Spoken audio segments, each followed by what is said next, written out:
無論係為咗工作或者旅遊，任何一個人去到一個陌生地方，除咗係棲身之外，相信最重要嘅係一定要解決交通同埋出入嘅問題。希望能夠盡快熟習當地基本環境，以方便處理日常嘅事務，去到要去嘅地方。喺路途上邊，如果迷失方向，除咗係查看地圖、尋找導航之外，相信最正常嘅做法就係問路。不過最關鍵嘅就係你問嘅對象係邊個。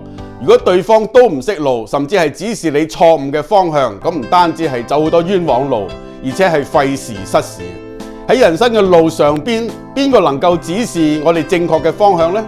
望天打卦、求神問卜，唔係，只有耶穌。佢唔單止能夠指示我哋該走嘅道路，而佢就係道路本身。從佢能夠得着真理同埋生命，並且可以安然返到神嘅面前。